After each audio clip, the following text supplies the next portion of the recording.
ತಂದೆ ಸಮಾನರಾದ ನಮ್ಮ ದೊಡ್ಡಪ್ಪನವರನ್ನು ಈ ಸಮಯದಲ್ಲಿ ಸ್ಮರಿಸುತ್ತಾ, ಇವತ್ತು ಅವ್ರು ನಮ್ಮ ಜೊತೆ ಇಲ್ಲದೇ ಇರ್ಬೋದು, ಬಟ್ ಅವ್ರ ನೆನಪುಗಳು ಯಾವಾಗಲೂ ಸದಾ ನಮ್ಮೊಂದಿಗಿರುತ್ತೆ. ಏನೋ ಇವತ್ತು ಸ್ವಲ್ಪ ಫ್ರೀ ಇದ್ದೆ ಅಂತ ನನ್ನ ಫ್ರೆಂಡ್ಸ್ನ ಮೀಟಾಗಿ ಹಂಗೆ ಅವ್ರ ಜೊತೆ ಒಂದೆರಡು ರೀಲ್ಸ್ ವೀಡಿಯೋ ಮಾಡ್ಕೊಂಡು ಬರೋಣ ಅಂತ ಹೊರಟೆ. ಊರಲ್ಲಿದ್ದಾಗ ಯಾವಾಗಲೂ ಜೊತೆಗೆ ಓಡಾಡೋ ನಾವುಗಳು ಬ್ಯಾಂಗ್ಳೂರಲ್ಲಿ ಒಂದೇ ಏರಿಯಲ್ಲಿದ್ದರೂ ಕೂಡ ಅವ್ರನ್ನ ಮೀಟ್ ಆಗೋಕ್ಕೆ ವಾರವಿಡೀ ಕಾಯಬೇಕಾಗುತ್ತೆ. ಹಾಗೆ ಹೋಗ್ತಿದ್ದ ನನಗೆ ಎದುರಾಗಿದ್ದು ನಮ್ಮ KR ವೈಬ್. ನಾವಿರೋದೇನೋ ಒಂದೇ ಏರಿಯಾದಲ್ಲಿ, ಬಟ್ ನನ್ನ ಫ್ರೆಂಡ್ಸ್ನ ಮೀಟ್ ಆಗಬೇಕಂದ್ರೆ ನಾನು 4 to 5 ಕಿಲೋಮೀಟರ್ಸ್ ಟ್ರಾವೆಲ್ ಮಾಡಬೇಕು. ಬಸ್ ಸ್ಟ್ಯಾಂಡಿಂದ ರೈಲ್ವೆ ಸ್ಟೇಷನಿಗೆ ಬಂದು, ರೈಲ್ವೆ ಸ್ಟೇಷನಿಂದ ಮೆಟ್ರೋ ಸ್ಟೇಷನಿಗೆ ಬಂದು, ಮೆಟ್ರೋ ಸ್ಟೇಷನಿಂದ 1 ಕಿಲೋಮೀಟ್ರು ನಡ್ಕೊಂಡು ಹೋಗ್ಬೇಕು. ಇಷ್ಟೆಲ್ಲ ಸರ್ಕಸ್ ಮಾಡ್ಕೊಂಡು ನನ್ನ ಫ್ರೆಂಡ್ಸ್ನ ಮೀಟ್ ಆಗಿ ಬರ್ಬೇಕು. ನಾನು ಮೆಟ್ರೋ ಸ್ಟೇಷನಿಂದ ಎಕ್ಸಿಟ್ ಆಗಿ ನಮ್ಮ ನಟರಾಜ ಸರ್ವಿಸು ಸ್ಟಾರ್ಟ್ ಆಯಿತು. ಬ್ಯಾಂಗ್ಳೂರಲ್ಲಿ ನಾನು ಎಲ್ಲೇ ಓಡಾಡಿದ್ರು ನಮ್ಮ ದೇವ್ರ ದರ್ಶನ ನನಗೆ ಗಾದೆ ಆಗುತ್ತೆ. ಹಾಗಾದಾಗೆಲ್ಲ ನನಗೊಂದೇ ಡೈಲಾಗ್ ನೆನಪಾಗೋದು, ಯಾವ ಏರಿಯಾ ಇದಾ ಮಾಲತಳ್ಳಿ. ಇದು ಯಾವ ಏರಿಯಾ ಅಂತ ಕೇಳಲಿಲ್ಲ, ನಿಂಗೆ ಯಾವ ಏರಿಯಾ ಅಂತ ಕೇಳಿದ್ದು. ಇಡೀ ಕರ್ನಾಟಕನ ಮೇರೆಗರು. ನೋ BP, ಬಿ ಹ್ಯಾಪಿ, ಬಿಂದಾಸ್ ಆಗಿರ್ಬೇಕು.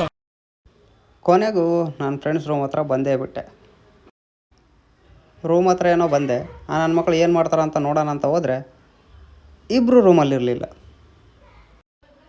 ಅಂಬಿ ಅನ್ನೋ ನನ್ನ ಫ್ರೆಂಡ್ನ ಒಳಗಡೆನೆ ಬಿಟ್ಟು ಈ ನನ್ನ ಮಕ್ಕಳು ಇಬ್ಬರು ಎಲ್ಲಿಗೋಗಿದ್ರು ಅಂತ ಸ್ವಲ್ಪ ಕನ್ಫ್ಯೂಸ್ ಆಗೋದೆ. ಆಮೇಲೆ ಅವ್ರನ್ನ ಕಾಲ್ ಮಾಡಿಬಿಟ್ಟು ಕೇಳಿದೆ, ಎಲ್ಲಿದ್ದೀರಪ್ಪ ಮಕ್ಕಳೇ ಅಂತ.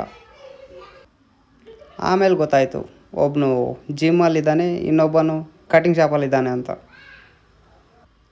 ಸರಿ ಅಂದ್ಬಿಟ್ಟು ಅವ್ರನ್ನ ಹುಡ್ಕೊಂಡು ಹೋದ್ಮೇಲೆ ಸ್ವಲ್ಪ ಹೊತ್ತಾದಮೇಲೆ ನಮ್ಮ ಉಪ್ಪಿ ಸಾರು ದರ್ಶನ ಆಯಿತು. ಆಮೇಲೆ ಅಲ್ಲಿಂದ ಮತ್ತೆ ತಿರ್ಗಾ ಕಟಿಂಗ್ ಕೊನೆಗೆ ಅವ್ರ ಕೆಲಸ ಎಲ್ಲ ಮುಗಿಸ್ಕೊಂಡು ರೂಮಿಗೆ ಬಂದ್ವಿ. ಪ್ರಾಕ್ಟೀಸ್ ಮೇಕ್ಸ್ ಮೆನ್ ಪರ್ಫೆಕ್ಟ್ ಅಂತೆ, ಅದಕ್ಕೆ ಪ್ರಾಕ್ಟೀಸ್ ಮಾಡಕತ್ತೀನಿ.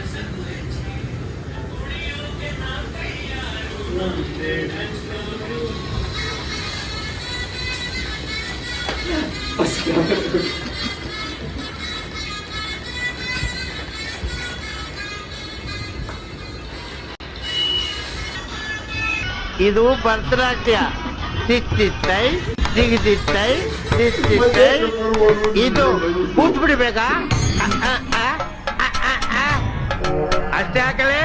ಎಣಿನ ಮುಂದೆ ಹಾಕ್ತಾರಲ್ಲ, ಟಂಕಣಕ ನಕ್ಕಣಕ ಟಂಕಣಕ ನಕ್ಕಣಕ ಡಬ್ಬ ಕೂತು.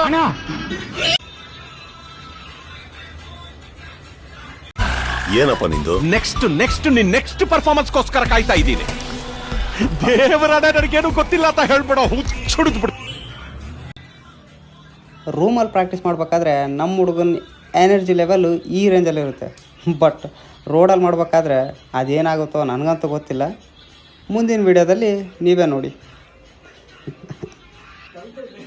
ಸರಿ ಆಯಿತು ಅಂತ ವಿಡಿಯೋ ಮಾಡ್ಕೊಂಬರೋಣ ಅಂತ ರೂಮಿಂದ ಏನೋ ಹೊರಟ್ವಿ. ಆದರೆ ಅಲ್ಲಿ ನಮಗೆ ಇನ್ನೊಂದು ಸರ್ಪ್ರೈಸು ವೇಟ್ ಮಾಡ್ತಾ ಇತ್ತು. ನೀವು ಇದು ನೋಡಿ ಮಾತಾಡ್ರು. ವಿಡಿಯೋ ಮಾಡೋಕ್ಕಂತೇನು ಬಂದ್ವಿ, ಮಳೆ ಬಂದು ಎಲ್ಲ ಹಾಳು ಮಾಡಿಟ್ಬಿಡ್ತು. ಕಟ್ ಮಾಡು. ಫೈನಲಿ ಒಂದು ಲೊಕೇಶನ್ನ ಸೆಲೆಕ್ಟ್ ಮಾಡ್ಕೊಂಡು ವಿಡಿಯೋ ಸ್ಟಾರ್ಟ್ ಮಾಡಿದ್ವಿ. ಏನೆಲ್ಲ ಕಿತಾಪತಿ ಮಾಡಿದ್ವು, ಎಷ್ಟೆಲ್ಲ ನಮಗೆ ಸಮಸ್ಯೆಗಳು ಎದುರಾದವು ಅಂತ ಈ ವಿಡಿಯೋ ಮೂಲಕ ನೀವೇ ನೋಡಿ. ಕಷ್ಟಗಳು ಬಂದ್ರೆ ಯಾವಾಗ್ಲೂ ಮಿಲಿಟರಿ ಟ್ರಕ್ಗಳ ತರ ಸಾಲಾಗಿ ಒಂದ್ರ ಹಿಂದೆ ಒಂದು ಬರ್ತಾನೆ ಇರ್ತವೆ. ನಾವು AK-47 ಅಂತ ಶೂಟ್ ಮಾಡಿ ಬೂದಿ ಮಾಡಕ್ ಬಿಡ್ಬೇಕು. ಸೈಡಲ್ಲಿ ಮೋನಿಕಾ ಪಾಸ್ ಆಗಿದ್ದನ್ನ ನೋಡಿ ನಮ್ಮ ಫಸ್ಟ್ ಟೇಕ್ ಹೊಗೆ ಆಯಿತು.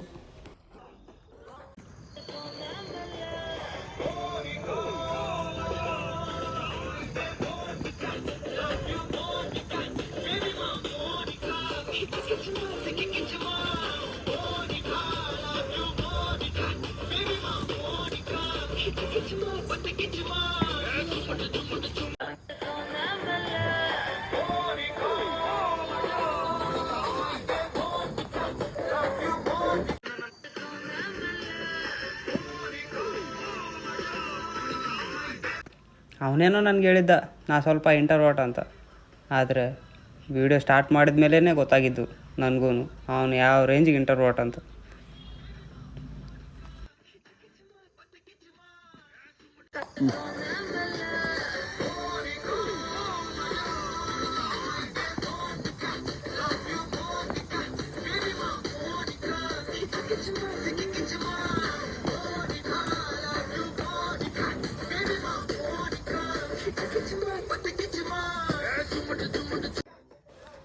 ಇಷ್ಟೆಲ್ಲ ಟೇಕ್ಸ್ ತಗೊಂಡು ನಾವು ಫೈನಲಾಗಿ ಒಂದು ಸ್ಟೆಪ್ನ ಕಂಪ್ಲೀಟ್ ಮಾಡಿದ್ವಿ.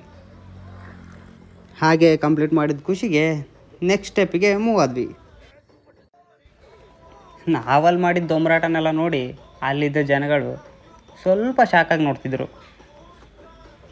ಅದನ್ನೇ ನಾವು ಮೋಟಿವೇಶನ್ ಆಗಿ ತಗೊಂಡು ನಾವು ಮಾಡ್ತಿರೋದೇ ಜನ ನೋಡಲಿ ಅಂತ ತಾನೇ ಅಂದ್ಕೊಂಡು ಮತ್ತೆ ನಮ್ಮ ಕೆಲಸನ ಮುಂದುವರ್ಸಿದ್ವಿ.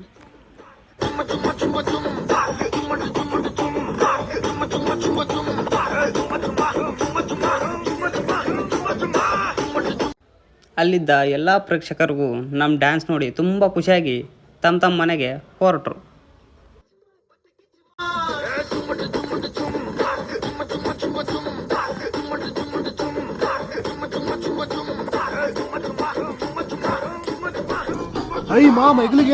ಮಾಮ ಈ ಕಡೆ ಹೆಗ್ಲಿಗೆ ಮನೆ ಜವಾಬ್ದಾರಿ ಬಿದ್ಬಿಟ್ಟೈತೆ.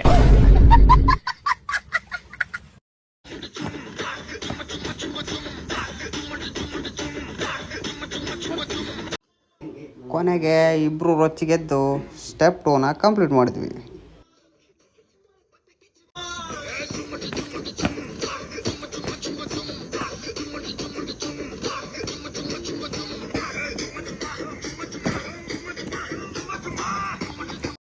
ಸೊ ಇಷ್ಟೆಲ್ಲ ಕಷ್ಟ ಬಿದ್ದು ಸರ್ಕಸ್ ಮಾಡಿ ಇಷ್ಟಪಟ್ಟು ಫೈನಲಾಗಿ ವೀಡಿಯೋನ ಕಂಪ್ಲೀಟ್ ಮಾಡ್ಕೊಂಡು ಬಂದ್ವಿ.